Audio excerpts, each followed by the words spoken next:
Well, pleasant good morning, folks. Thanks for joining us. This is Spoon TV. We are coming to you live from the residence of Mr. Sam Jackson here in Road, Time to be precise. My name is Nelson Collet, and this live broadcast is in continuation of previous updates we've been bringing you relative to this case here. Mr. Sam Jackson was are considered a suspect based on the interview last evening with police IG Gregory Como. And of course, following that, he was asked to remain in police custody last evening, though he wasn't in cell, but he was rather in police detention. And following that, Mr. Jackson spent his first night in police at the headquarters of the Liberia National Police. He's being investigated for homicide following the death of his wife, Tony Jackson. A situation, a tragic incident that occurred 2 days ago. So we are here this morning following police detention at the headquarters of the Liberia National Police. Mr. Jackson is here this morning. He's been brought in by a police vehicle right before us here. At the far end there, you have other folks from the forensic team. In this police vehicle, you have Mr. Jackson and his legal representatives here. Initially, yesterday when we got here, Mr. Jackson should have been um, taken out of here with his private vehicle, not a police vehicle, but based on a situation here where a truck broke down, as you see right here, blocking this entire corridor. Mr. Jackson then had to walk from his residence using this police vehicle to make his way at the headquarters of the Liberia National Police. So this is where we are this morning. I'd like to welcome you. Thanks for joining us on this live broadcast. As you see at the far end there, you have folks from the forensic team. We're being told that this team is here this morning to reconstruct the crime scene. They were here yesterday, and they are here again this morning to reconstruct the crime scene. This time around, I see Councillor Sima Serena Seafors is a part of this team as well, and of course, Councillor Seafors is here. Uh, Councillor Seafors, good morning. Are you a part of the legal team of Mr. Jackson now? Yes. Okay. When did he join the team? They said just today. So we're going to see if we can speak to Councillor Sima Serena Seafors. But as you see there, Councillor Seafors is now seen with the legal team of Mr. Sam Jackson as they're now making their way here at the home of Mr. Sam Jackson. Councillor Seafors, what prompted your interest to join the legal team of You Mr. asked Jackson? me, are you a member of the legal team? I say, I promise to be. Oh, you promised to be. Mm-hmm. Does that mean that you've not officially joined yet? I promise to be. Okay, you promised to be. Yes. Okay. Um, from your own reading of this case, what do you foresee? Is your client or prospective client going to work free? I promise to be lawyer in this matter, so I don't have any opinion now. Okay. Okay. Thanks a lot for talking to us. Councillor Dupe, any information you want to give us about your client? He spent his first night behind at the headquarters of the Liberia National Police. My client is okay, he's doing good, and we are here for the reconstruction of the crime scene. All right. Okay. Thanks. Thanks for talking to us. So, Councillor Sima Serena Seafors is here as well. We want to see from the far end here. Mr. Jackson is making his way from there.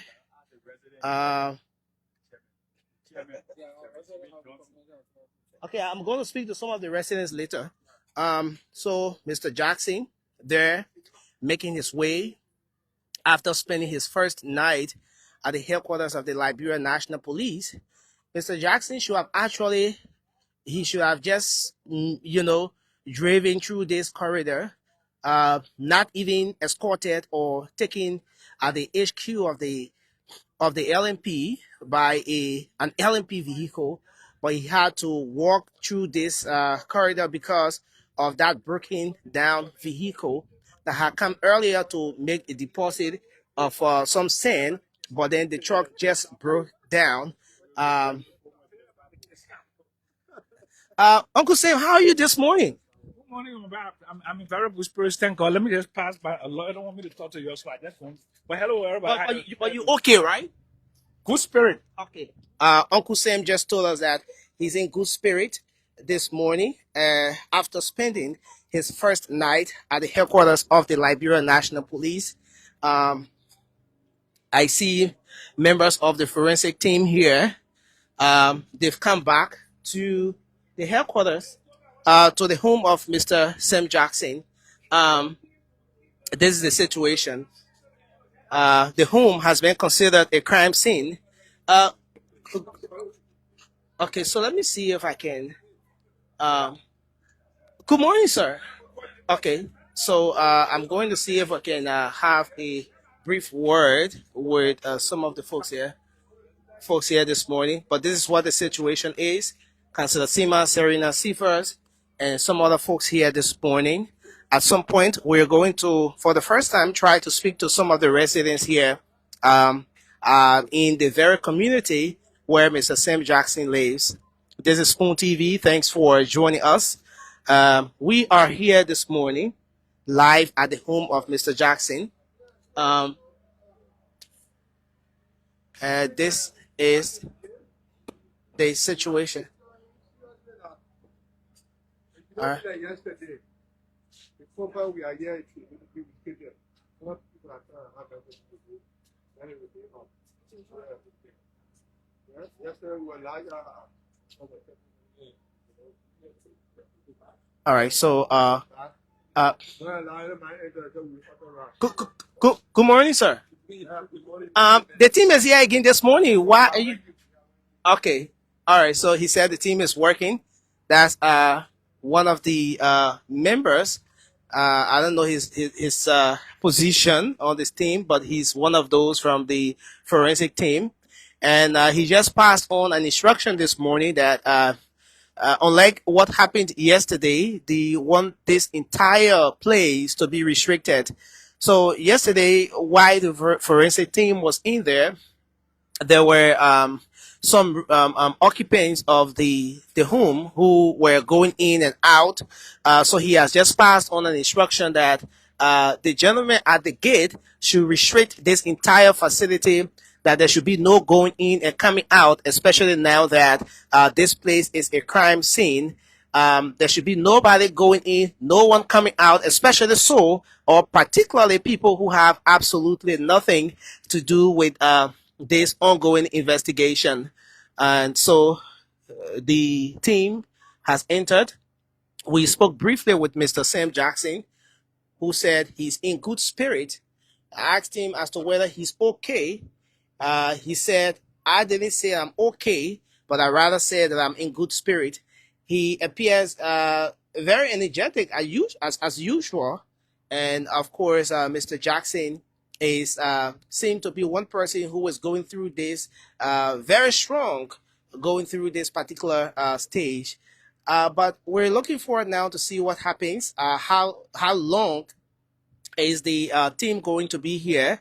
That's something that we're yet to establish. But what we do know is that the forensic team is here this morning in continuation of the work started yesterday. We've been told that they're here to reconstruct the crime scene. The entire residence of Mr. Sam Jackson has been considered a crime scene.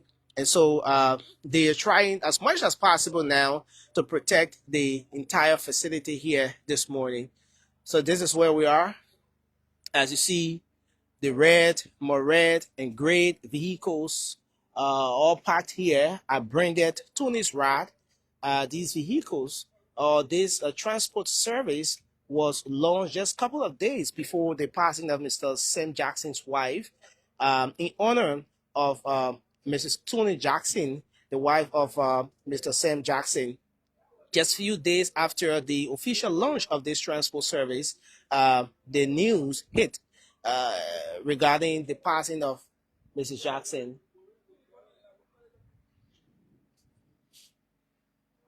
So this is where we are. Okay, thank you. So this is where we are, folks. I want to say thank you. Thanks for joining us. It's getting to be very rainy at the moment. Um, a very rainy day it seemed to be here today. But we're here and we're going to remain posted to bring you all of the updates every step of the way. Mr. Sam Jackson just had spending his first night at the headquarters of the Liberia National Police. Appeared very strong this morning.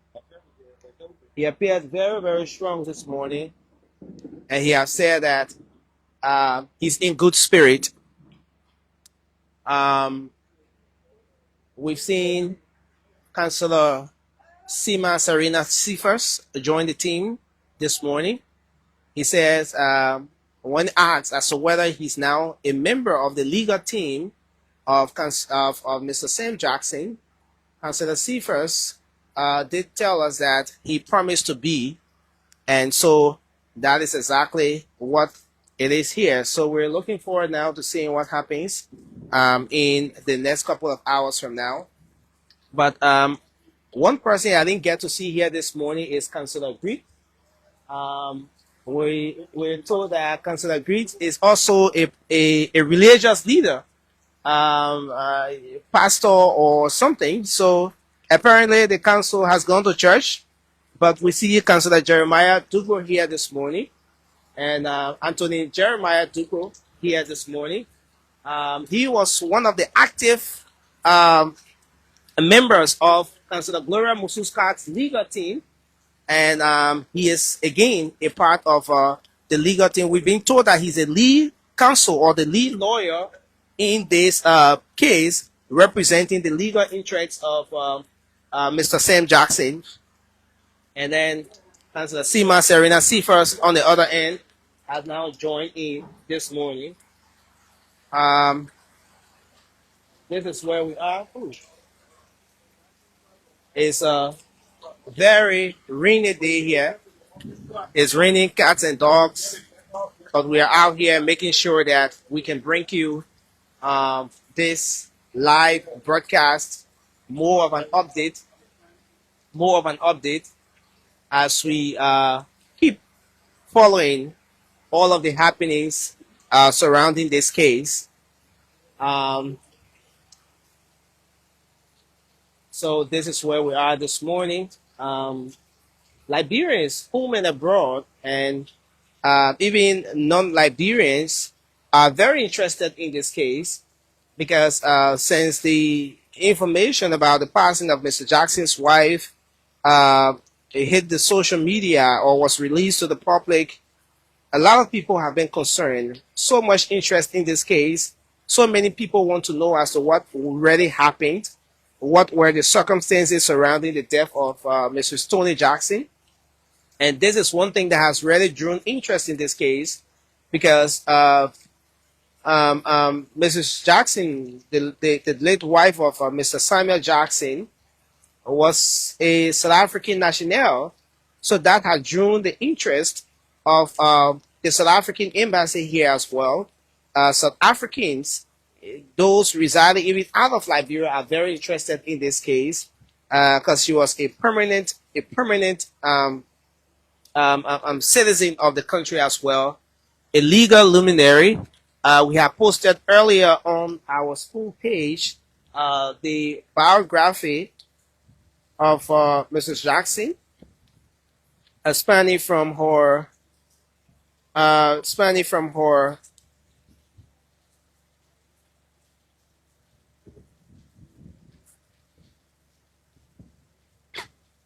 all right. So I just want to lay my hand on it here, and then let's get this coming for you. But again, keep following. This is Spoon TV. I'm Nelson Colette. Thanks for joining us this morning. Um, thanks for joining us this morning. So, the late wife of Mr. Sam Jackson, her full name, Ntubi Tony Komola. She was a South African attorney. She was an entrepreneur as well and a cultural figure for the Gauteng province. She was born in the Komula family, and she has a lineage, a historical lineage associated with Matungwa heritage. And of course, she's from a well-established South African family, a family very recognized, a recognized family there in South Africa.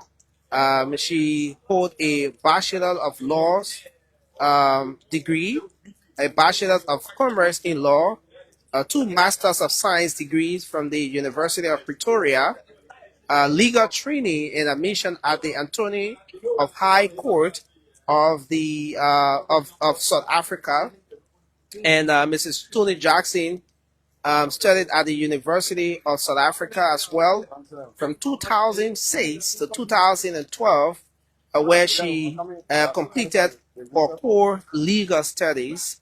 And talking about her legal background, Mrs. Tony Jackson, of course, was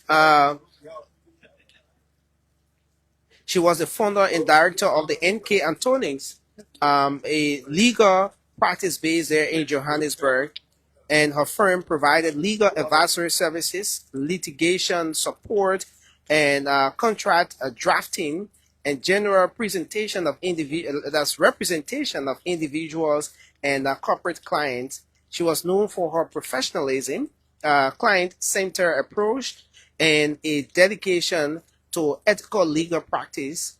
And this is just a brief information about Mrs. Tony Jackson. Her passing has left a lot of people in shock, and so many people very much concerned, highly anticipating the outcome of this investigation.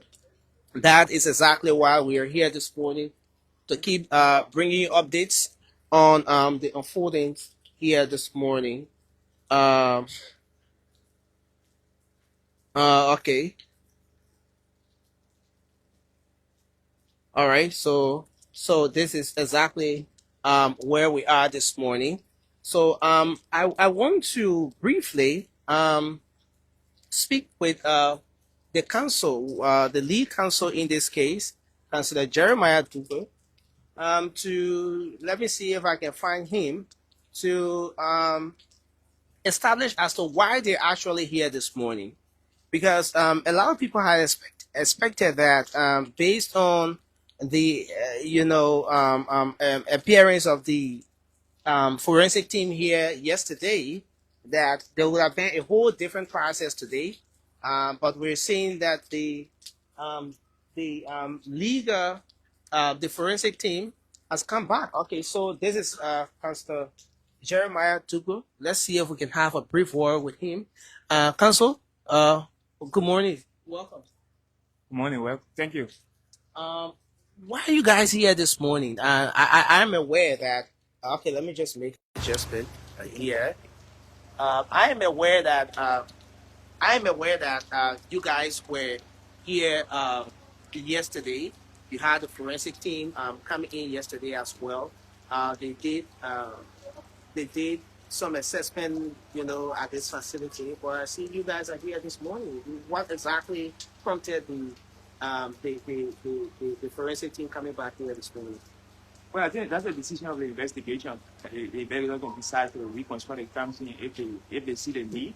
That now would be our purview. That if they don't see the need, that there should be some form of reconstruction, specifically the room, not the entire place. So yesterday we covered the entire place, including the room, but they see the need to reconstruct the room.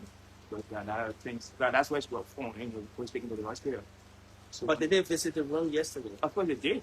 But it's, I don't know. I mean, based upon the assessment, we thought it was they're going to reevaluate and reconstruct the room because I mean there were issues for maybe the child of the bed, I mean, a position on which were formed. So maybe they want to take a second look of what the assessments were yesterday. So that's why we are here again. Hmm. How long are you guys expected to be here?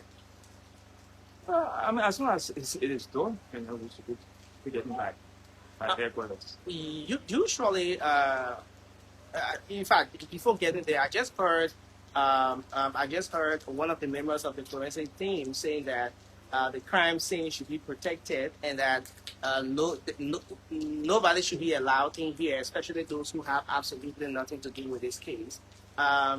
Considering that this is now considered a crime scene, the home of your client, I mean, a lot of people would think that this place should be barricaded, so as to help the investigators do their work. I mean, that's just standard procedure. I don't see a problem with that. If they decide to barricade it, and I mean, that's it. But since then, there have been no form of barricade. So if they decide that they want to barricade, the crime scene, that's for me, that's standard procedure. There's no problem with that. Hmm. Wow. I mean, did you speak with your client this morning? Did you have maybe some sort of lengthy conversation with your client this morning? What is he? And I don't want to go into the nitty-gritty of the case, but what is he saying to you as far as his well-being is concerned? No, it's okay. He's upbeat. And when I met him this morning, he was already awake, upbeat, ready with talk, lecture, have fun. So there's nothing. I don't no complaint about him. He's upbeat. I see that he's spirited. He saw it this morning, working with him, laughing. And so many people are concerned as well. Was he in police cell? Was he in jail? Or was he just detained at the police headquarters whereas he gets to decide where to sleep? What exactly happened during the first night? Was he in jail, in police cell, like any other person who has been detained or taken at the police jail? Or was he just detained and he could just go anywhere and sleep as much as it's at the HQ of the LNP? I don't think any accused has the authority to determine where to sleep. The point is that. So it means that he was in jail. The point is that he was detained. That I know, he was detained. He was detained. Hmm. It's not a decision to decide whether you're sleeping in jail or you're sleeping somewhere else. That's not a decision. But where did your client sleep specifically? In jail or just at the HQ of the LNP? At the very HQ of the LNP, there's jail. Yeah. So my client slept at the headquarters of the LNP, where there's also a jail holding cell. So I know my client slept at the headquarters, and when I went this morning, he was already ready to depart from the state, so he was ready to just leave the place. So I saw him. Okay. But did he tell you where specifically he slept? Whether in jail or maybe he took his mattress somewhere and just slept comfortably in one of those offices? No, we never had that discussion. Okay. Never had discussion. But I know he's been detained. That I know. And the public knows that the RPA announced last night that we had elevated from being a person of interest with other suspect. So they needed to be detained to do it for 8 hours period required by law. Wow. So hereafter, what's going to be happening next? What have you been informed about so far? Yeah, after we're going to proceed the headquarters. There may be some additional questioning from the statement we produced yesterday. There may be some questioning. Normally, that's standard procedure. They will give follow-up questionnaire from the statement we gave to answer to them. So that I expect that to be done today as well. Okay. Yeah. But that wasn't done yesterday. Have you heard anything as far as maybe charges that possibly be pressed against your client?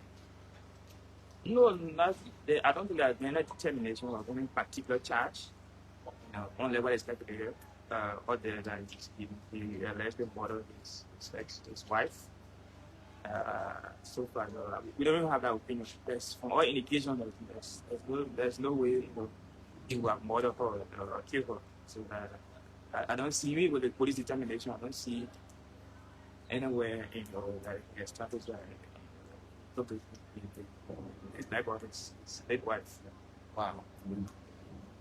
All right. Anything else you want to let us know, Anthony?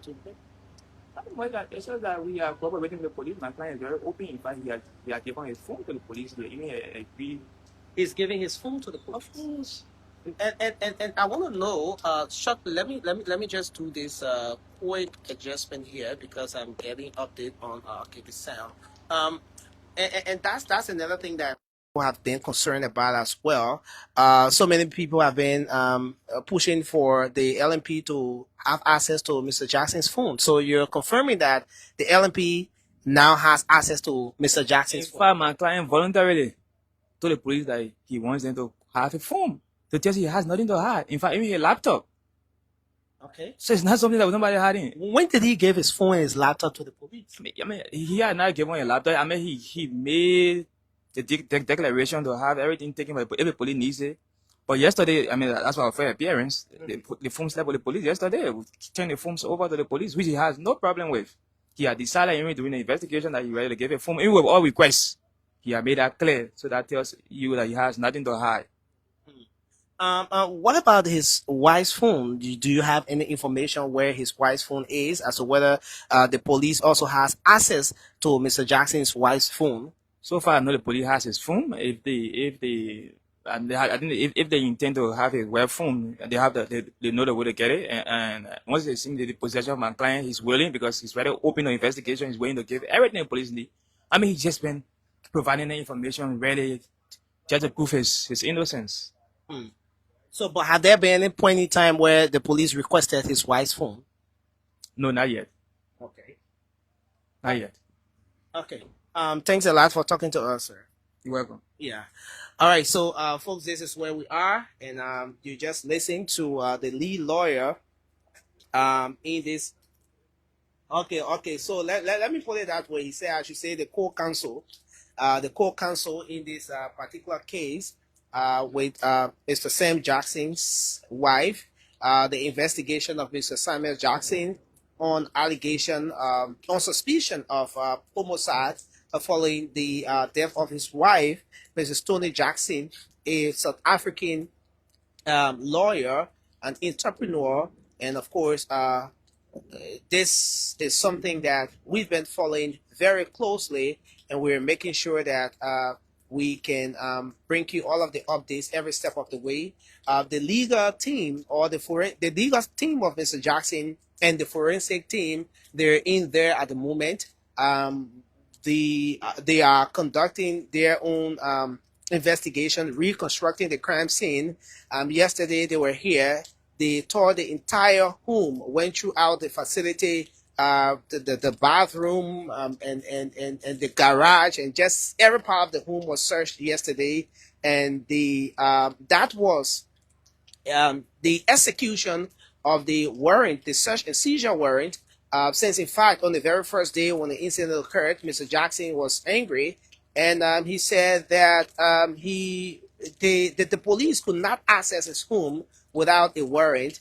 So a day after the police apparently got a warrant, they came to execute.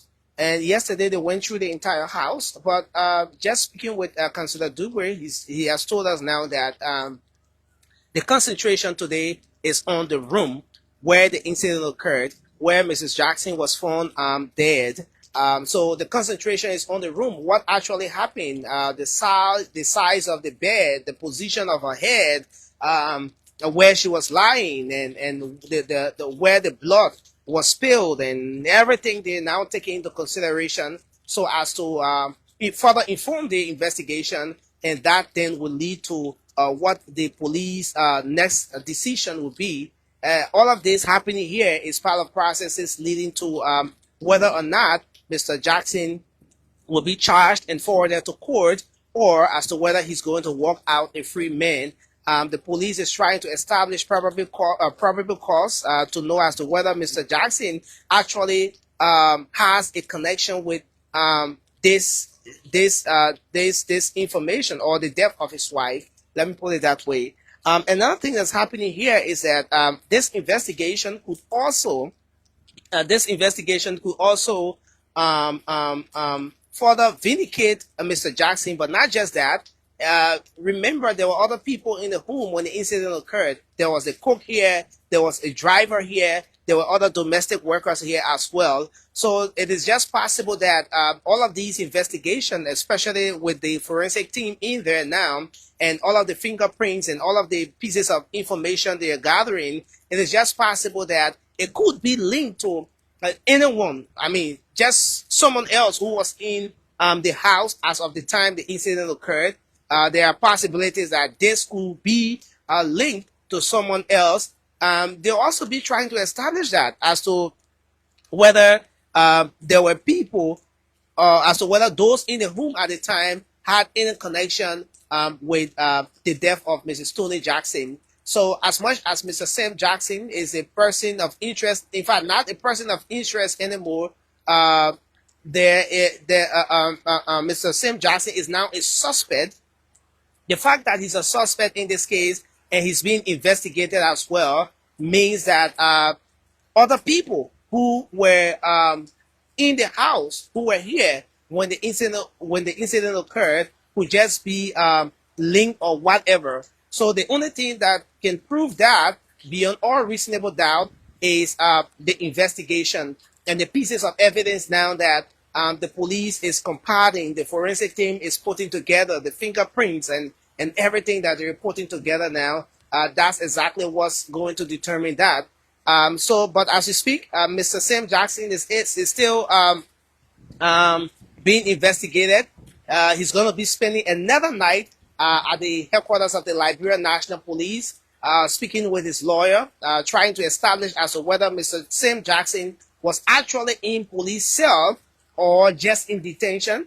He didn't confirm nor deny, but what he did say is that his client was in police custody. But there are two things that could happen here. In other instances, there are people who have been taken at the headquarters of the Liberia National Police, and based on the investigation, the pieces of evidence are gathered, some of these people are taken to jail in the police cell itself, while there are others who get to be detained at the headquarters of the Liberia National Police. In that case, they're not in the police cell, but most times they get to find somewhere, anywhere within the headquarters of the Liberia National Police to pass the night, whether you want to sleep on the bench or whatever. But the truth is, you should be in the headquarters of the Liberia National Police. Going back to the interview last evening, the police IG spoke briefly with the media, giving a little bit of update on this case as to whether Mr. Jackson, where is Mr. Jackson going to spend the night? Where was he going to spend the night? The police IG actually said, the police IG did say that the Mr. Sam Jackson will be at the headquarters of the Liberia National Police. Whether he wants to, as to whether he would like to sleep on the bench, sleep in an office, but just wherever Mr. Jackson will find comfortable, he can make use of that. But he wouldn't leave the headquarters of the Liberia National Police until after the 48 hours. So what that means is that Mr. Jackson could have slept in one of the offices somewhere else. It is possible that he may not have been in the police cell, and so forth, because he's a suspect at the moment. And with all of this happening and taking into consideration the 48 hours, there is also another twist to this, that the police could actually be doing everything to put the pieces of evidence together, because if anything, those pieces of evidence should be put together within the 48 hours. So by Tuesday, we're expected to see this case make significant progress as to whether Mr. Jackson is still going to be a suspect, or whether the police is going to make an official statement coming up with the pieces of evidence that they've gathered and pressing charges against Mr. Sam Jackson, or whether the police is going to say that based on the pieces of evidence we've gathered, Mr. Sam Jackson has absolutely no connection with this. That's something that we look forward to. But that's something that could possibly happen between now and Tuesday. So that's something we're looking forward to. And we'll be posted to bring you all of the updates every step of the way. I want to say thanks for watching Spoon TV. I'm Nelson Colette, and we are still here at the residence of Mr. Sam Jackson, where the forensic team is now carrying on their own investigation. And the team is in there right now. The team is in there presently, and we're looking forward to seeing what happens in the next couple of maybe minutes or up to an hour from now, as to whether Mr. Sam Jackson is going to walk out a free man, or his or charges are going to be pressed against him. That's something we are yet to know. So yes, thanks for joining us, Spoon TV. We're still here live at the residence of Mr. Jackson. Earlier, we thought to speak to some of the residents. Here, I did see the chairman of the community while I was making my way in. But at the moment, it's a bit difficult to do that because, as you see here, it's raining cats and dogs. So it's kind of difficult to get out there to speak to some of the residents. So we're looking forward to see what happens. But this case is a precedent case. It's one of those cases that prominent Liberian lawyers, especially so females, have taken keen interest in because they want to know, they are concerned, they are very interested as to how a lawyer, a legal practitioner who possibly, and I'm saying possibly based on, uncertainties and all of those things, the fact that investigation is still ongoing, but they are concerned as to how a lawyer, a legal practitioner who possibly be going through domestic violence and not use her legal expertise to help herself out. These are concerns, and I have seen a few female lawyers express some very important interest in this. The first day I got here, I did see Councillor Moriah Yakula, for example. She was here. She took to social media as well to express condolences to Mr. Sam Jackson on the passing of his wife and so forth. But hours after she did that, especially so when other information started to filter in with respect to how the incident occurred, and what may have possibly led to the situation, then they all started to call for investigation. Then most of those who had earlier sent condolence messages to Mr. Jackson started to push for the police to further investigate this case for to get at the bottom of it, And so this is where we are. Councillor Serena Seaforth is still here. Councillor Seaforth, how is it going in there? Yes, the forensic team is on the ground, and being a former investigator and prosecutor, decided to accompany them on the scene to see the crime scene, and they are doing their inspection. I don't want to interfere with it, even though I have a different opinion, but let them go ahead. And you have a different opinion? Yeah, because the police have the right to do an investigation, which has been done. And as I indicated to you, I promised to be one of the lawyers. So I come on the crime scene to see for myself firsthand the collection of evidence, the chain of custody of evidence. And see I see you have gloves. Yeah, because what does this mean, investigation-wise? You enter a crime scene, you have to glove yourself, you have to mark yourself, so that because over there they will do a forensic, examination of fingerprinting and other issues, so that mistakenly your fingerprint cannot be on any instrument, and then during the trial the people will question your credibility on the matter. So in this case, I have to mark myself and wear the gloves to enter the crime scene. So it means that if you were offering some advice to even me as a journalist, I shouldn't touch anything while I'm here. Yeah, I just hold my camera. Because this whole place is a crime scene. Okay. Yeah, you should not touch anything. All right. In fact, you can't cross certain lines. certain area, the police took up time to explain to me because they know. Okay. They explained to me the procedure that they adopted. I asked them questions, and they are now doing the reconstruction of the crime scene. I think it's important, and let's give them the free hand. Let the police do their work.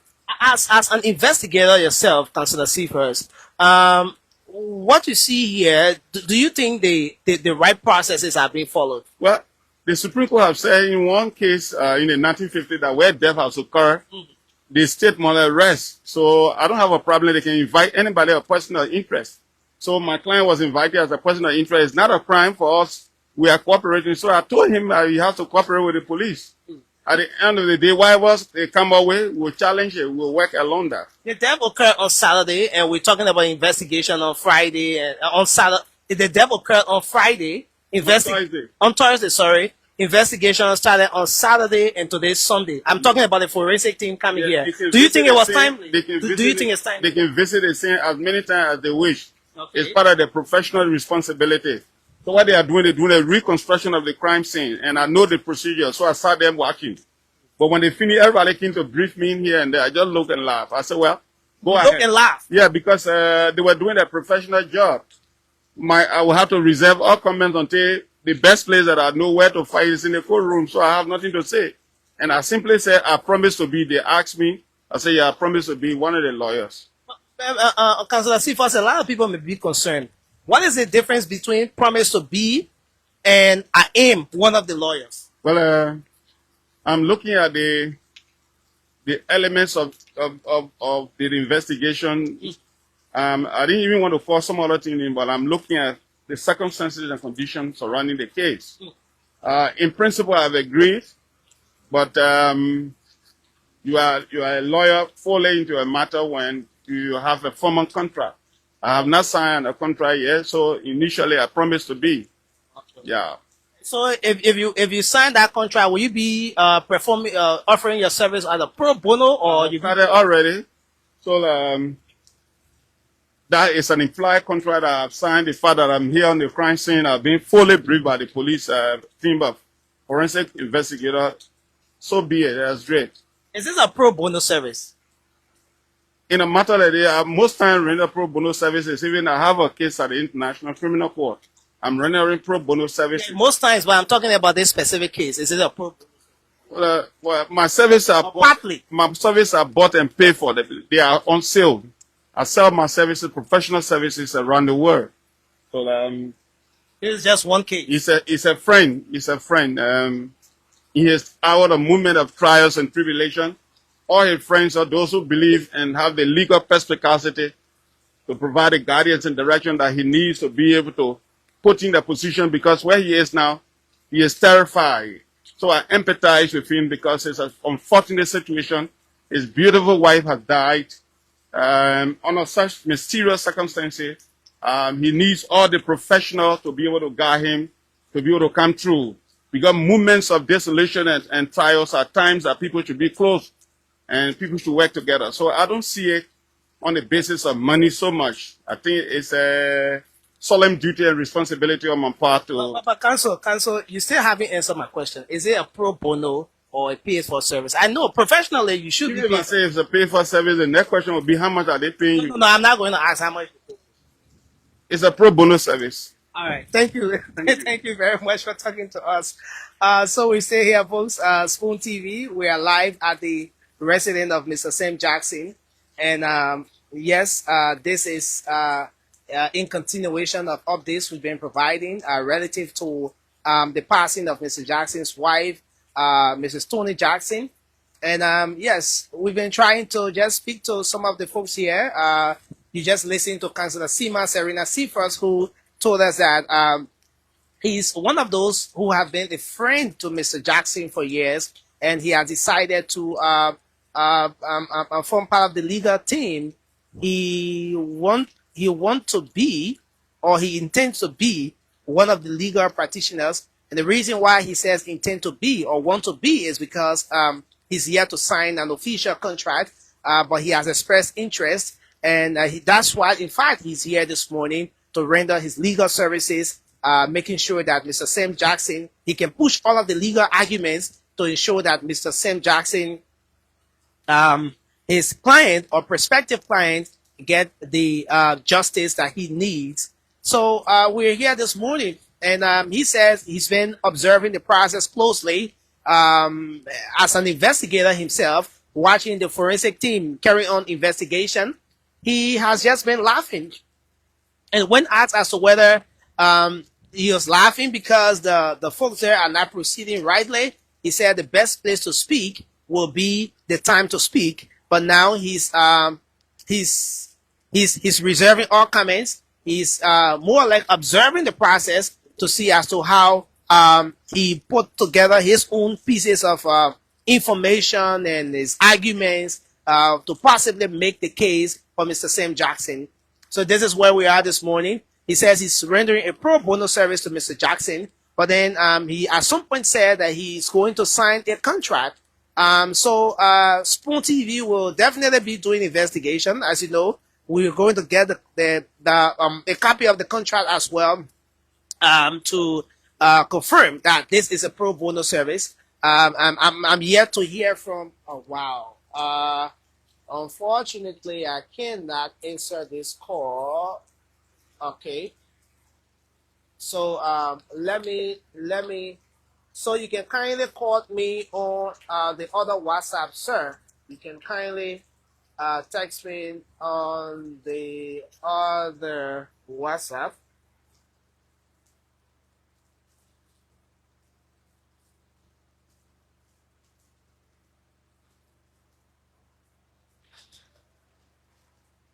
All right. So thanks for joining us again, folks. We are here this morning.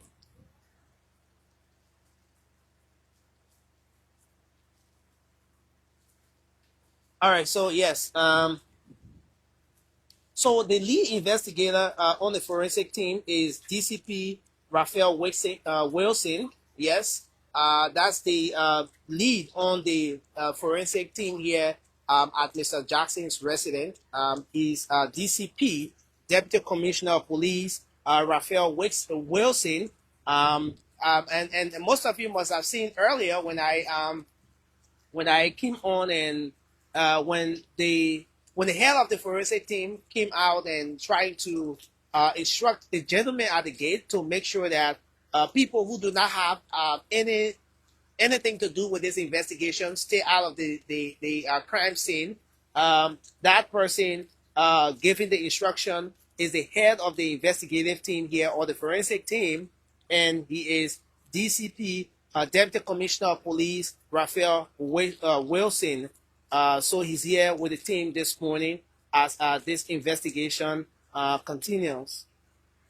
So this is where we are. This is where we are. I want to thank all of you for joining us this morning. Thanks for joining us this morning as we continue bringing you up to speed with the happenings here at the home of Mr. Sam Jackson. As we keep updating you here with the happenings at the home of Mr. Sam Jackson. So yes, we've spoken with two of the legal representatives of Mr. Jackson so far, and they've been weighing in on everything that's happening here. Councilor Sima Serena Cephas is one of those who has joined the team. He's here this morning, observing the process. He's in and out, and he has advised me as well not to touch anything here this morning, in keeping with the principles of investigation, least I get caught based on the discovery of my fingerprint. So I'm holding very tight onto my tripod here, my cell phone, and making sure that I don't come in contact with anything here this morning. And so, yes, we are still here making sure we can bring you the updates here every step of the way. Thanks for joining us this morning. Spoon TV, we are live at Mr. Jackson's residence.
So again, folks, we want to say thank you for joining us. Sorry for that break in. We had to make a little bit of adjustment here this morning. As we keep bringing you the updates here live at the residence of Mr. Sam Jackson um, on this Sunday, rainy, very wet Sunday afternoon here in Monrovia. The team is still here. The forensic team is still here, and we are making sure to bring you the update as the team is carrying on its own investigation in there. Um, the legal representatives of Mr. Jackson are here as well. The folks are making sure to investigate this crime scene. This place has been declared a crime scene. The head of the forensic team, DCP Raphael Wilson, has given an instruction that all of those who have no connection or who have nothing to do with what's happening here to stay off the crime scene. Only the investigators are allowed to be in there. So that's the situation here. The team is in there. We've been told that today's investigation is concentrated on the room where the incident occurred. That's exactly where they are focused for today. The investigation from yesterday went across. It was the full house. Everywhere was being visited yesterday, but today we understand that the concentration is on the room where Mrs. Jackson was discovered there. And so this is where she was discovered unconscious, sorry. So that's where the investigation is concentrated today. And so just a quick recap here as we await the team. Just a quick recap here. The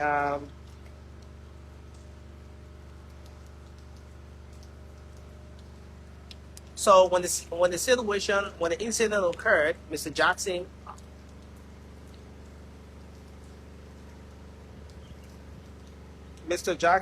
was asked to go in at the headquarters of the Liberia National Police to aid with the investigation on a Friday. Mr. Jackson, according to him, told the Liberia National Police that he would go the next day, which was on a Saturday. And true to his word, Mr. Jackson left on Saturday yesterday. He went at the headquarters of the Liberia National Police at about 11 a.m. Once he got there, the LMP started his investigation. Hours later, Mr. Jackson came out. A lot of people thought he was free. He was being released. That's why he came out. But next thing we saw was that Mr. Jackson was headed home, and then we later heard that Mr. Jackson was being escorted to help police investigation to aid or to help give access to the entire home so as to get the investigation started at his residence. But before getting here, on the very day when the incident occurred, the Liberia National Police was present. The team went at the mall where the remains of Mr. Jackson's wife is. The Liberia National Police was there. There was representation from the South African embassy, since in fact Mrs. Tony Jackson was South African national. So there were representatives from the South African embassy as well there. And you had representatives from Mr. Sam Jackson. He had his own representative there. They went at the mall and did their own examination on the remains of Mrs. Jackson. And then following that, the police then wanted to continue the investigation. The police then wanted to continue the investigation at the residence of Mr. Jackson to to access the room on that very day to establish as to what really happened, the circumstances surrounding the death of Mrs. Jackson. But Mr. Jackson resisted on grounds that the police did not have warrant to access his home. And so based on that, there was a huge police deployment here at the residence of Mr. Jackson. That deployment then angered Mr. Jackson when he did a very brief live broadcast showing the police officers who were deployed at his residence and expressing how he's been terrorized after a few hours after his wife was pronounced dead. But it didn't stop there because the police deployment remained here, the residence of Mr. Jackson, until the next day when he finally decided to avail himself.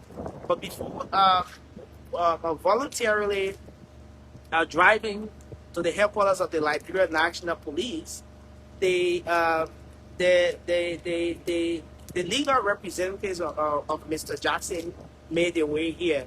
We saw Councillor Griggs.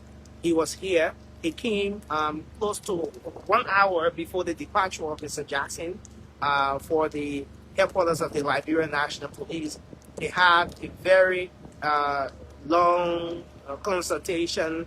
They were indoors for close to an hour, after which Mr. Jackson then decided to make his way at the headquarters of the Liberia National Police. Mr. Sam Jackson was being escorted by the police. The police. Okay. All right.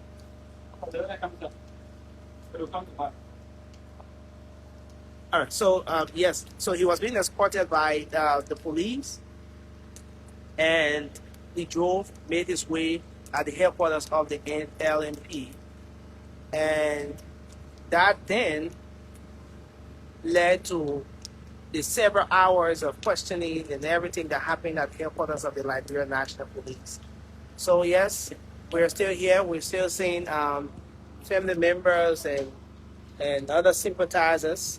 So despite the controversy surrounding this situation, there are still people who are coming in to sympathize with Mr. Jackson. Family members, well-wishers, and sympathizers are still coming in and trying to make sure that they can express deep sympathy to Mr. Jackson on the passing of his wife.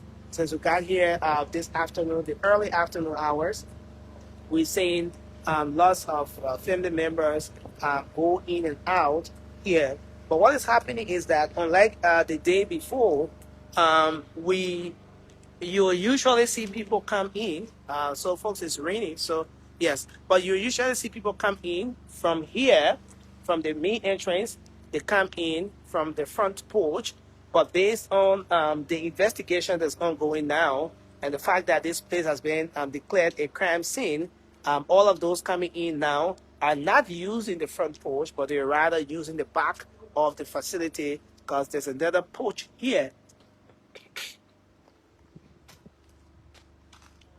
There's another porch here at the back, and then that's what the folks are using.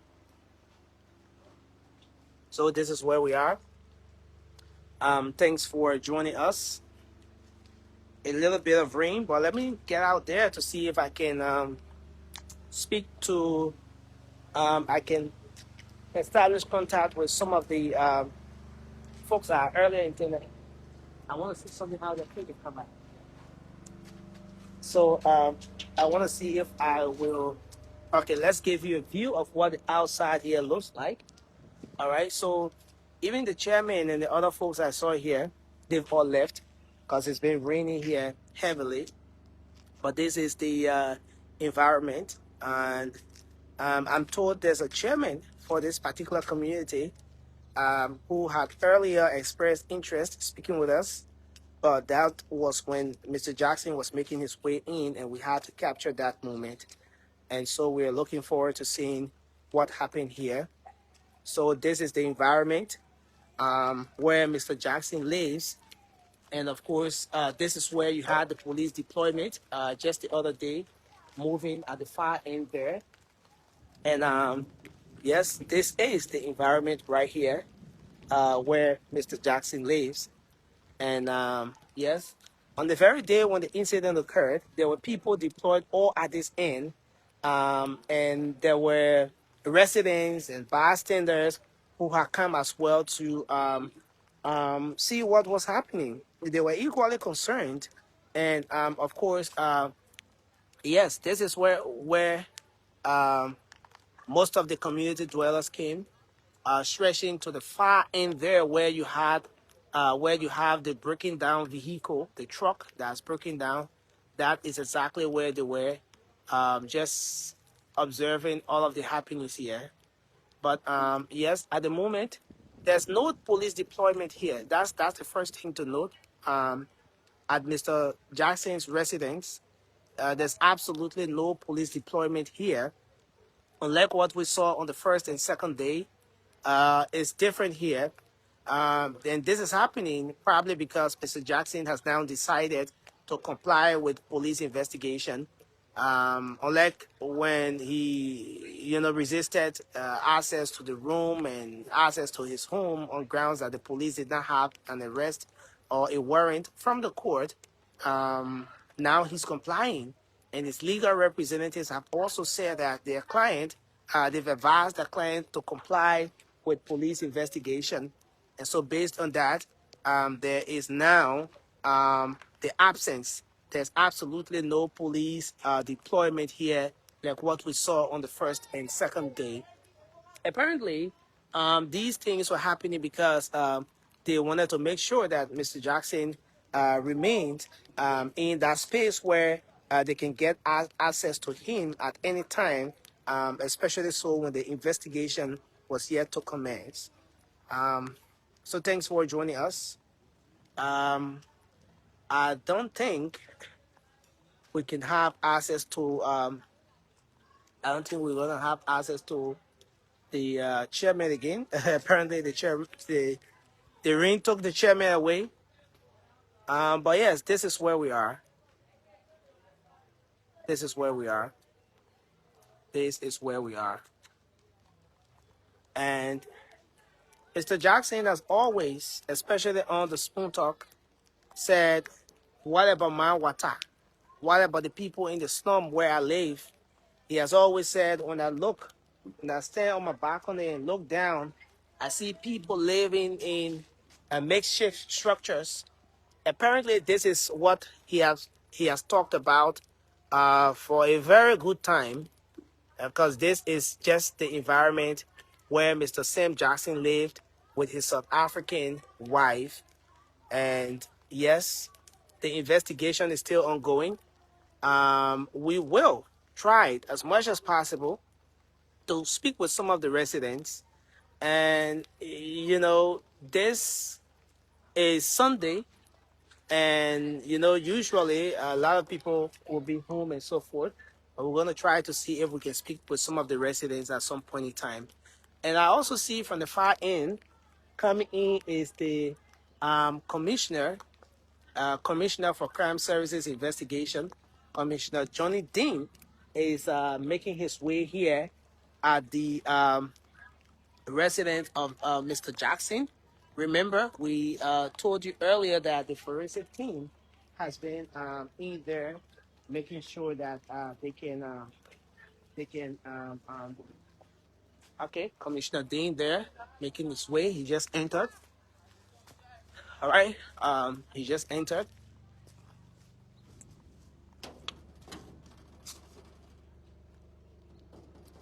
All right, so all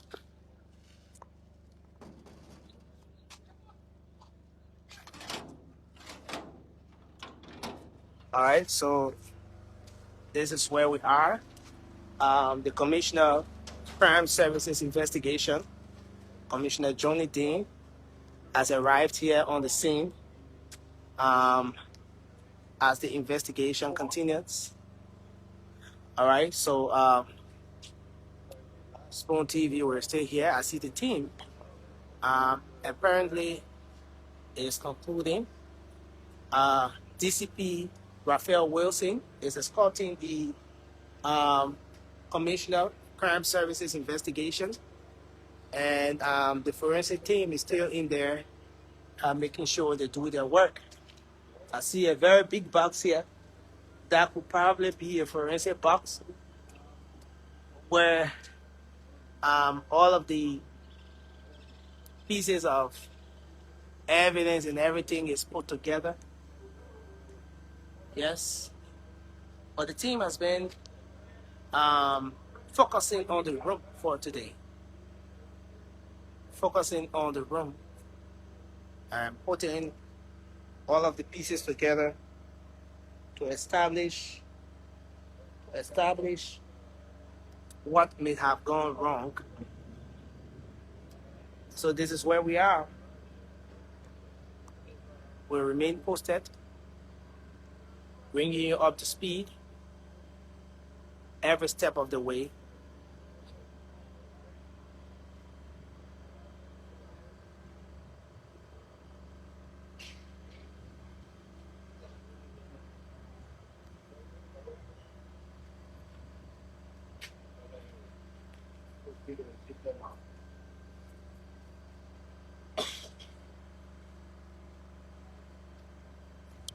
So, folks, thanks for joining us. We're still here, Spoon TV, at the residence of Mr. Jackson.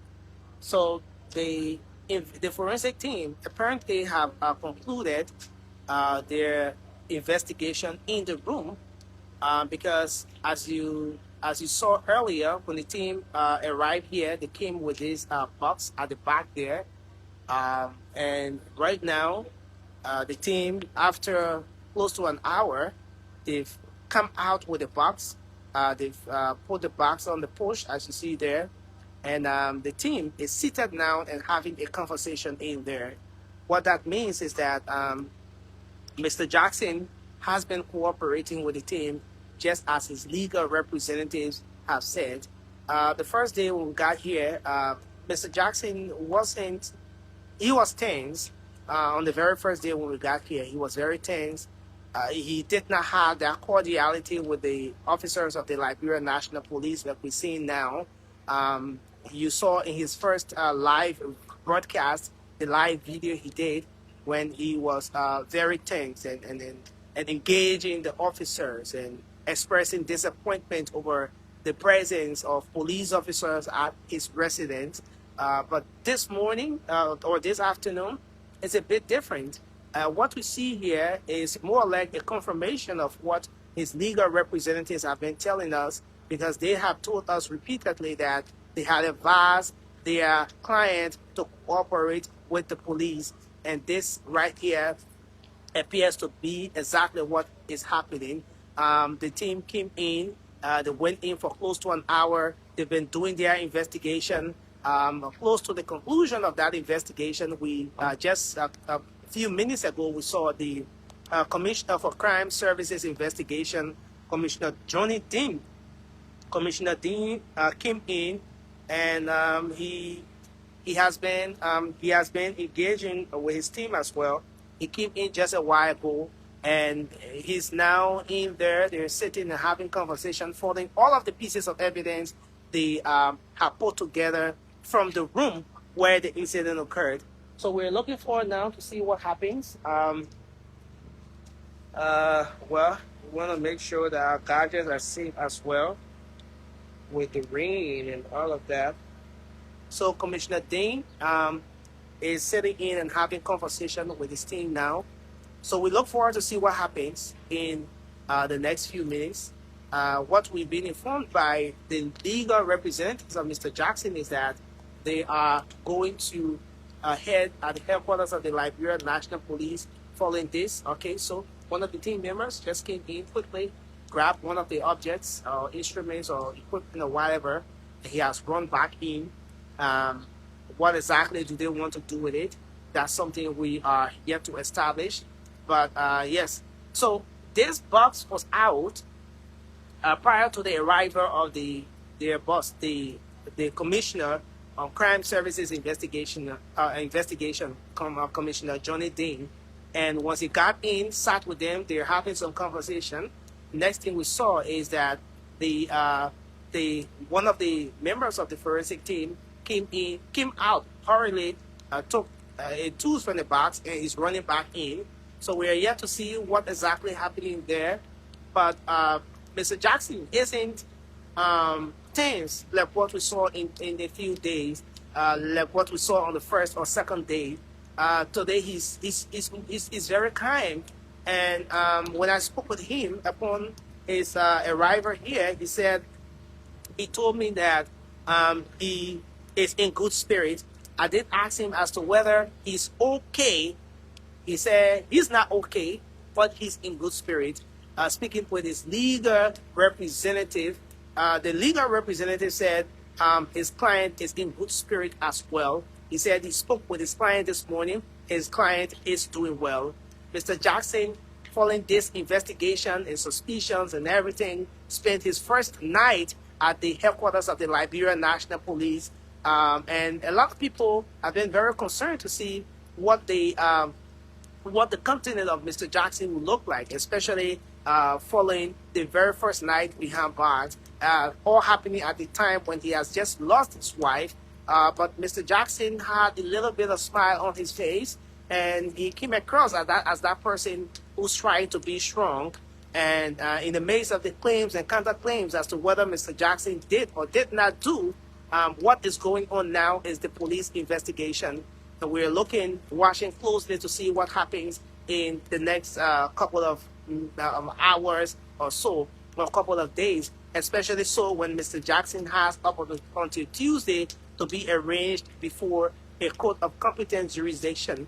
All these investigations will start with the Liberia National Police, but then once the police compiles the evidence convincing enough and pieces of evidence that informs the police that an accused or a suspect did X, Y, or Z, that person, the police then uses those pieces of evidence to make a case, to press charges against the accused, and the accused then get forwarded to court.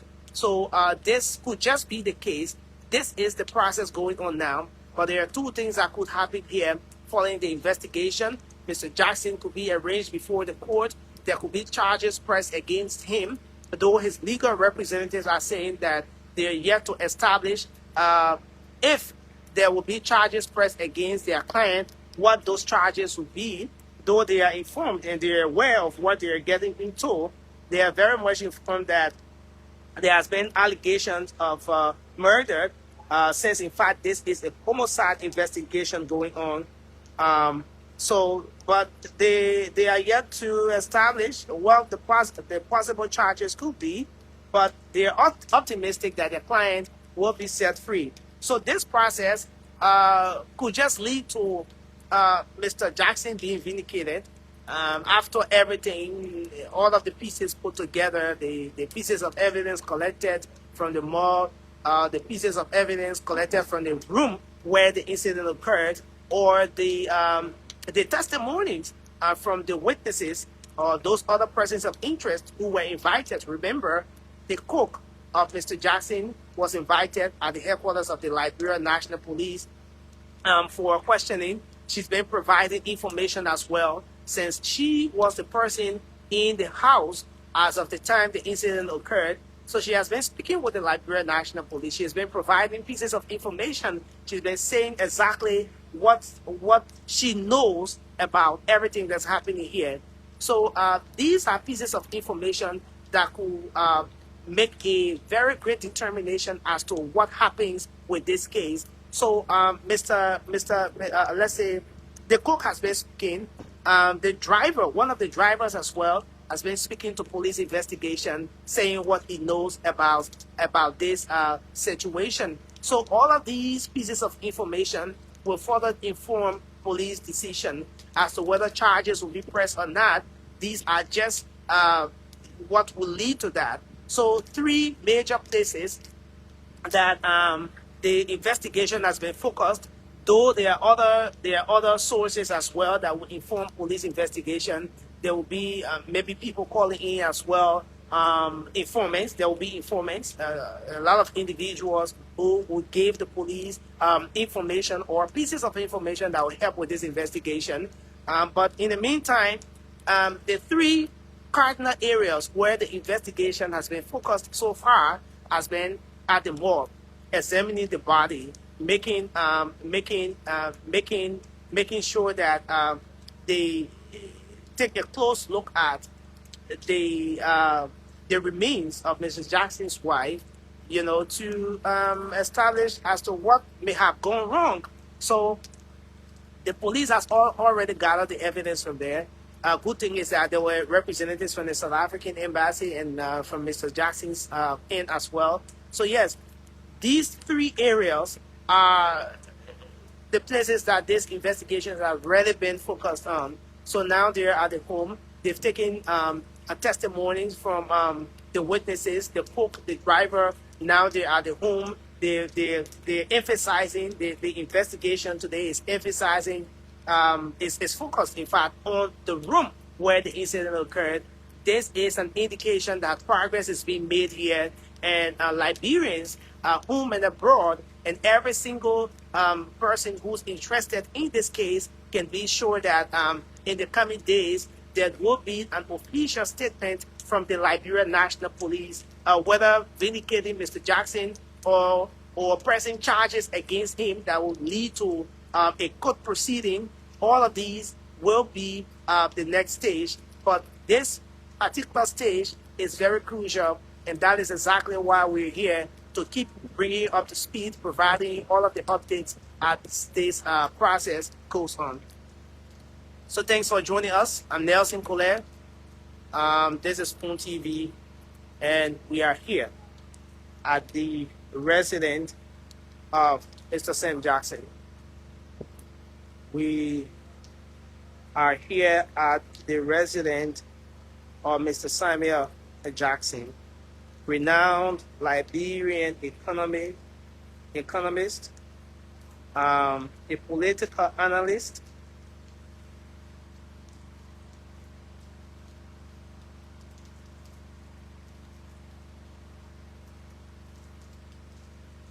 and this is where we are. I want to say thank you for joining us. We appreciate all of you coming on this afternoon with the time at 13 minutes up to 2 p.m. in Monrovia. We are still here making sure we can bring you all of the updates. The home of Mr. Jackson has been declared a crime scene, and we're looking forward to see what happens next. This case is one that has drawn the attention of cross-section of professionals, cross-section of people in society. The market women are interested in this case. Manwata is interested in this case as well, because there are suspicions of domestic violence here. The female lawyers are interested in this case as well, because they have pushed consistently against domestic violence in the society.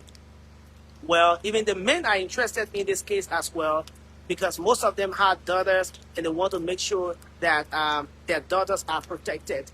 A lot of men are interested in this case as well, because they want to make sure, they want to be sure that the allegations and everything flying in the court of public opinion, they want to be sure as to whether those pieces of information are true or not. And the only official source that can clear all of those doubts and suspicions and concerns we have regarding this case is the forensic team, or the team of investigators there at the Liberia National Police. And this is exactly the process we're witnessing now. And we're looking forward to seeing how this plays out. But this is where we are. Spoon TV, thanks for joining us on this Sunday, wet Sunday afternoon in Monrovia. We are coming to you live from the residence of Mr. Samuel Jackson, a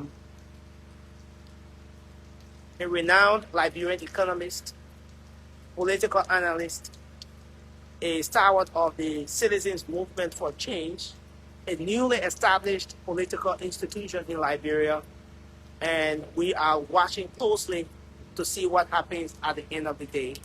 The atmosphere yesterday at the headquarters of the Liberia National Police was calm. There wasn't much in terms of, there wasn't any political party representation, as we saw in other cases where representatives from those different political parties would appear, would go at the headquarters of the Liberia National Police, for example, in a case where one of their own is being invited by police. We didn't get to see that. And so we're looking forward to see what happens. But this is where we are. And Mr. Jackson is being investigated. Spoon TV. Thanks for joining us. And we want to appreciate you for being here. Let me highlight some major comments.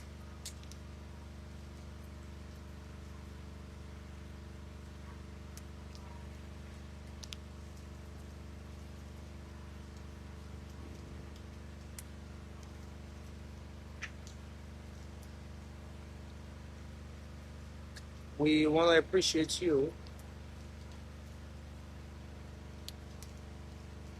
for joining us. We're trying to make some adjustment here.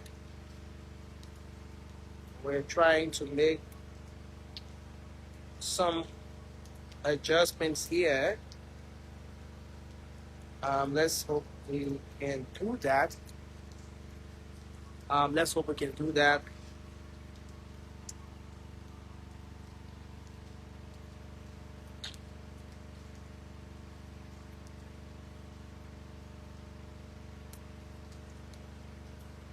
Let's hope we can do that.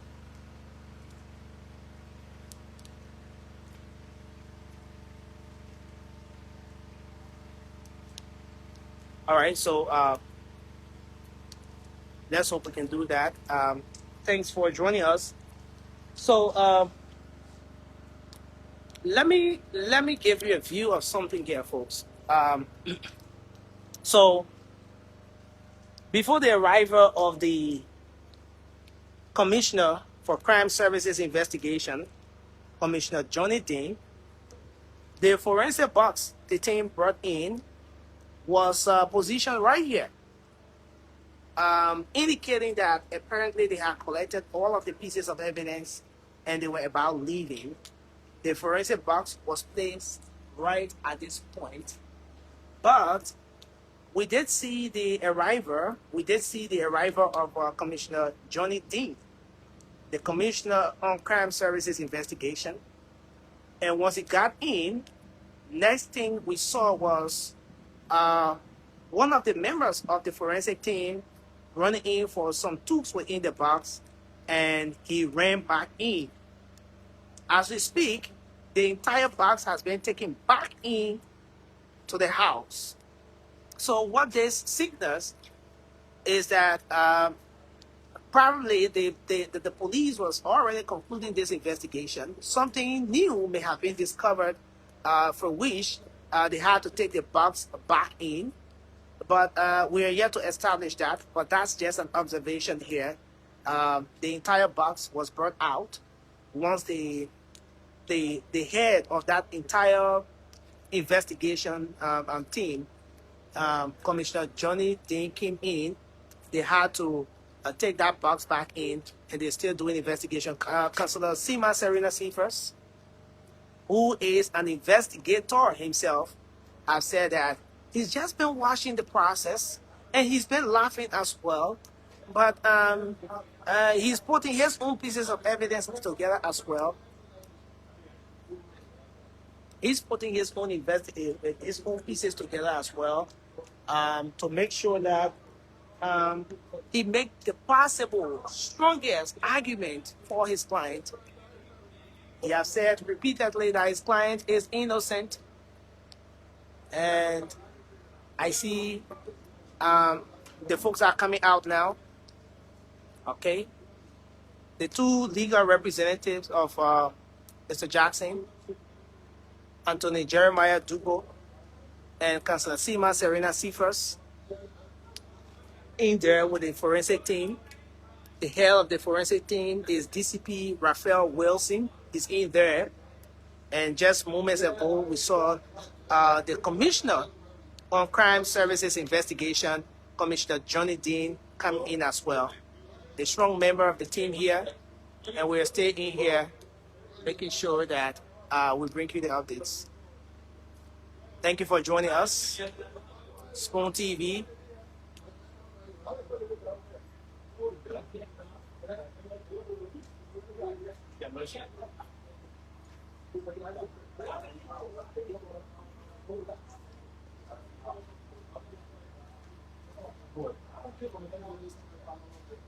All right, I see Mr. Jackson.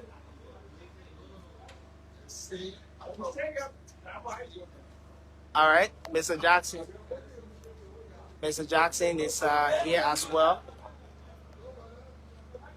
I see Mr. Jackson is going in and out. And we're still observing keenly.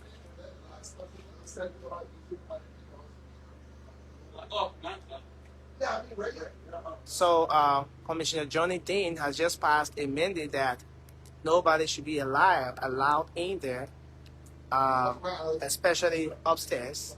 The ground floor, yes, residents can access, but this the first floor, there should be absolutely no access. We're yet to establish what the police uncovered, but investigation continues here, and we are looking forward to seeing what happens.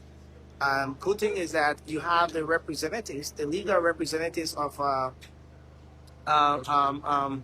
Mr. Jackson here, and the engagement is ongoing. There's cordiality at the moment. The Liberia National Police coordinating closely with the legal representatives of Mr. Jackson, and they're doing all they can to ensure that this investigation goes on. Spoon TV, I'm Nelson Colette. Thanks for joining us. This is where we are.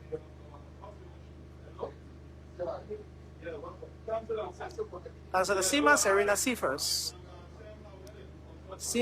Seafers, who is the co-counsel in this case, is the former Solicitor General of the Republic of Liberia. Councillor Seafers, sitting next to his client there, Mr. Jackson. And this is the situation here this morning. Mr. Jackson seated next to his legal representative, and as the investigation goes on.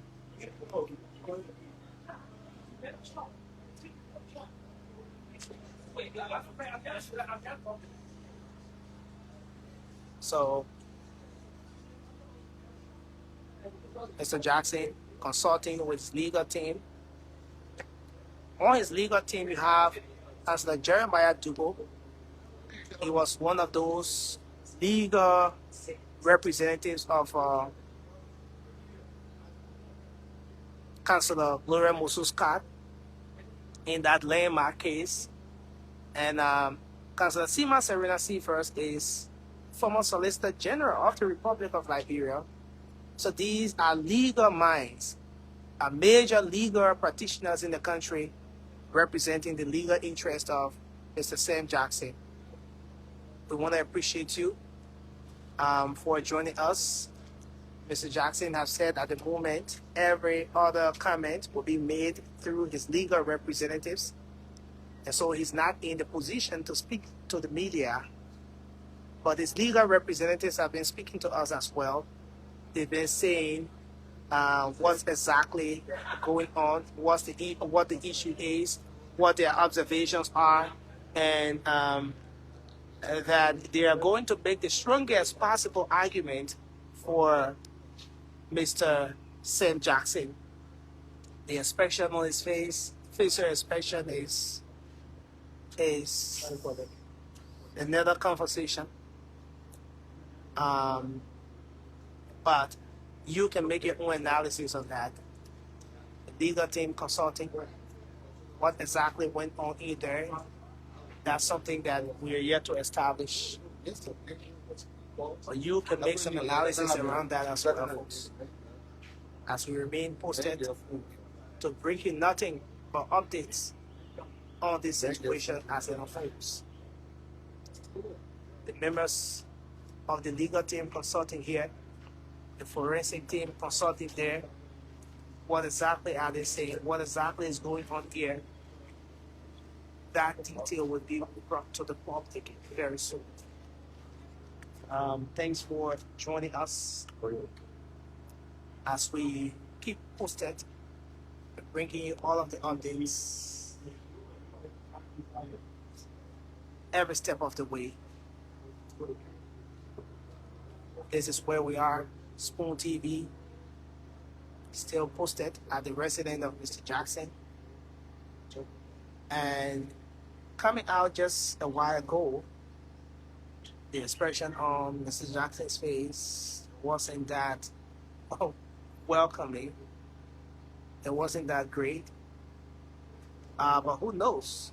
A lot of conversations have been going on in there, and that could just be one of the. And then sometimes there are agreements and disagreements that will go on during these processes. And that could just be one of the things that we have um, led to that expression on his face.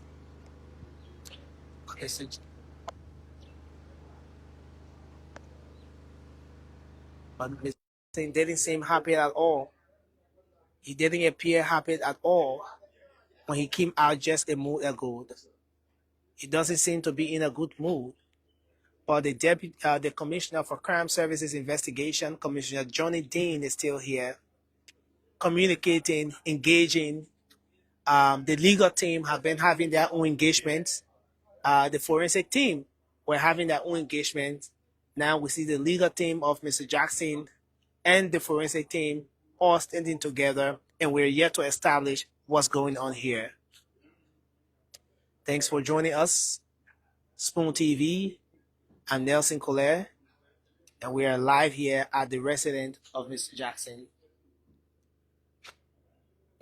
Commissioner for Crime Services Investigation at the far end there.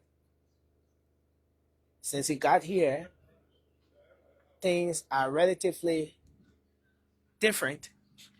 Mr. Jackson is now making his way out, and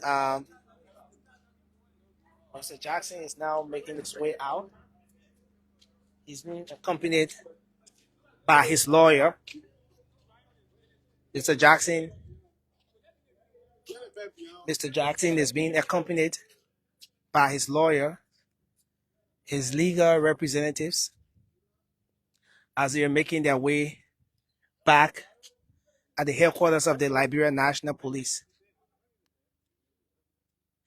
They didn't have to walk through this corridor, but due to a broken down vehicle at this end that you see right here, it has prevented vehicle from making use of this corridor. And so Mr. Sam Jackson and his people have to now walk through this entire corridor.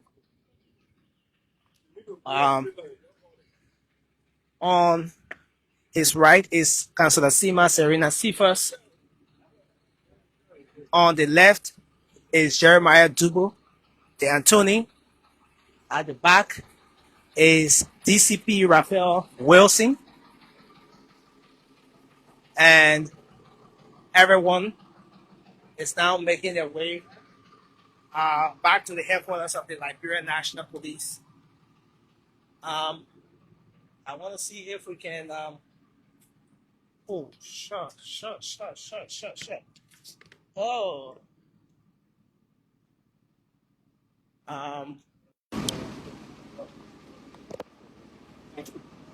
Councillor Cephas, how are you this morning? Thank you. You were in there. You just came from the investigation. What went on? But the police, as always, decided to do a reconstruction of the crime scene. And we support it because our client, we believe, should cooperate with the police. That's what we did, and we have completed. So the police now will return it to headquarters so they will continue their investigation. Yeah. What's your objective of process? But it's the police because we will have to depend on the police for any outcome. I have no opinion for now. I indicated to you that I promise to be one of the lawyers in this case. All right. And this the young counsel who was on this case for the beginning. So I just come in to just compliment what he has done. So, Councilor Dupe, what's your objective of everything? I'm not indicated just to not see the interviews, interrogations, construction and reconstruction as we are here now. So therefore having the person the client has been very cooperative, very cooperative. He has given his phones, a web phone, laptop, everything. You mean even his wife's phone has been given to the police? The web phone, his phone, laptops, everything he has given. Was I upon the request of the Liberia National Of Police? course, I request. But for your phone, we get it yesterday. But right now, they asked not too long for the laptop, the phone, and he released out to the Okay. Thank you so much for talking to us. That's Mr. Sam Jackson there. That's Mr. Sam Jackson there. And this is where we are.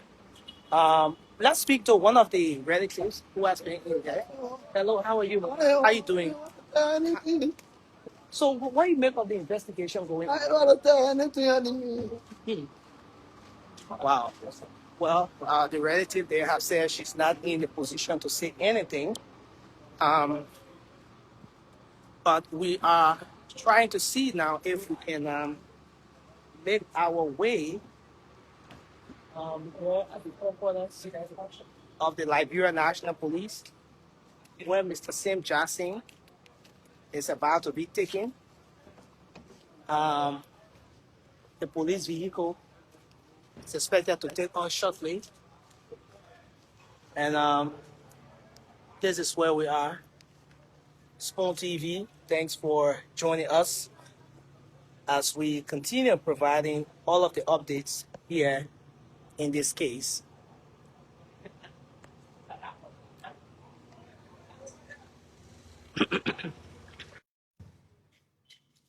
So we are going to move through with the team as they make their way to the headquarters of the Liberia National Police.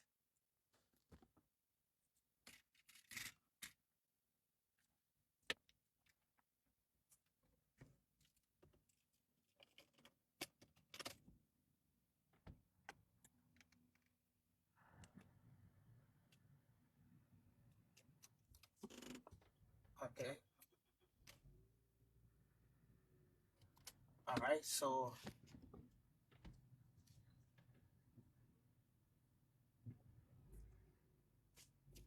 okay. So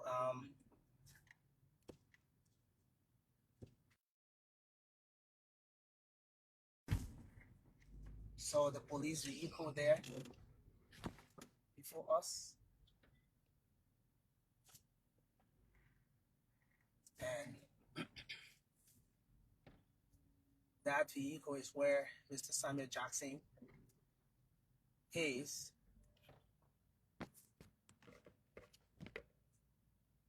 And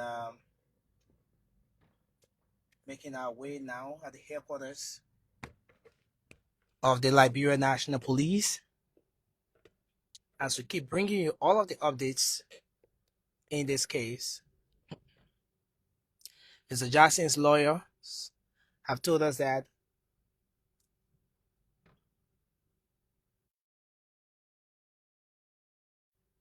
Mr. Jackson's lawyers have told us that he's complying with police investigation.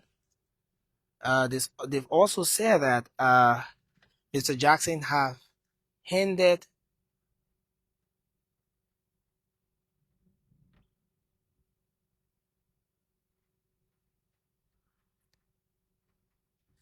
They've also said that Mr. Jackson, upon police request,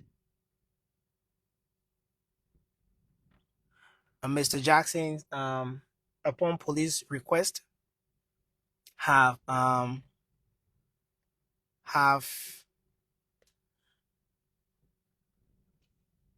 okay, sorry folks, I'm making some adjustment here. So I see DCP Raphael Wilson has disembarked his vehicle. I don't know what's happening here. But the convoy is at the moment on the standstill. We look forward to see what happens here. But right before us there is the Deputy Commissioner of Police, Raphael Wilson. We have the Commissioner of Crime Services Investigation with us as well. Commissioner Raphael Wilson is being accompanied there by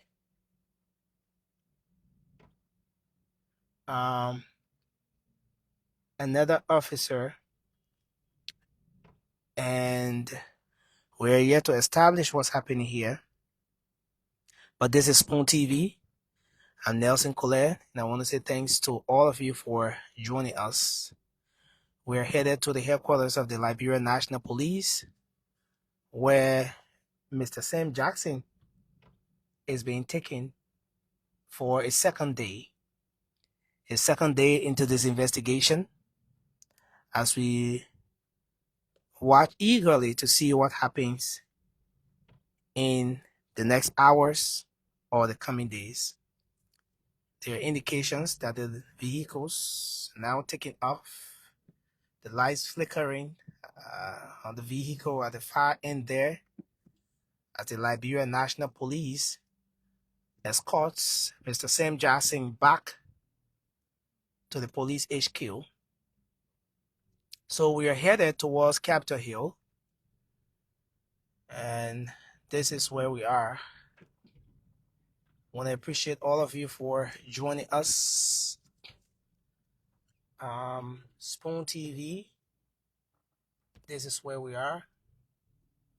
It's the Sam Jackson is being escorted back to the headquarters of the Liberia National Police.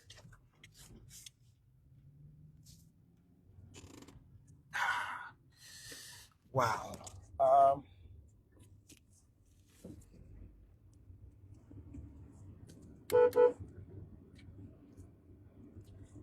It's a kind of solo production here, so bear with me. There will be some shakings as this. I ask you to kindly bear with me, as this is a solo production, and there will definitely be some shakings based on everything that has to be done here as far as multitasking is concerned. So this is where we are, and we want to appreciate all of you joining us here this afternoon.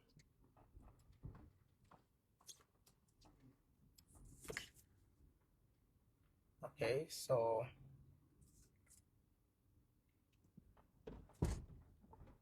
wow. Okay. Um, Headed headquarters, the Liberia National Police. We're passing through the Old Road Market now, making our way at the LNP headquarters.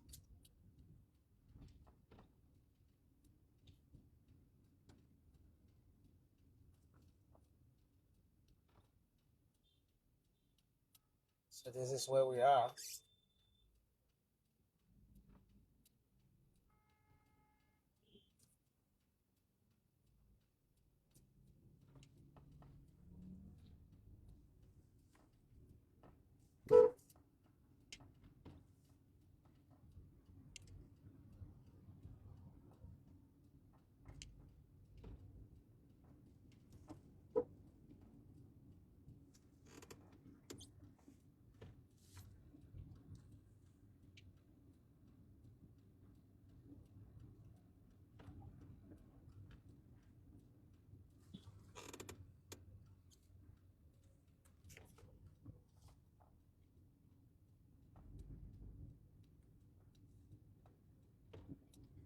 So this is day 2 of the visitation of the forensic team at Mr. Jackson's residence.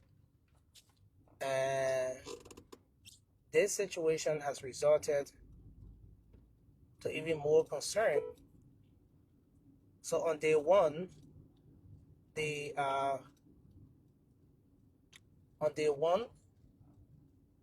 home was visited. The forensic team did their own investigation, but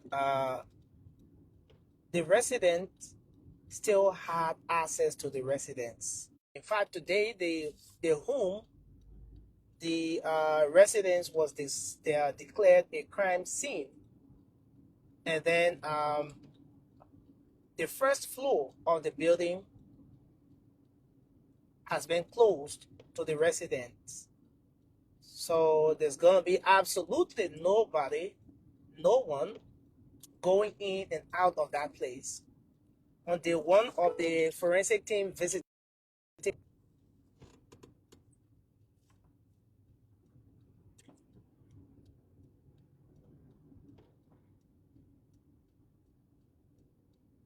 Okay, so folks, we're going to go off for a while, and the next live broadcast we do will be from the headquarters of the Liberia National Police.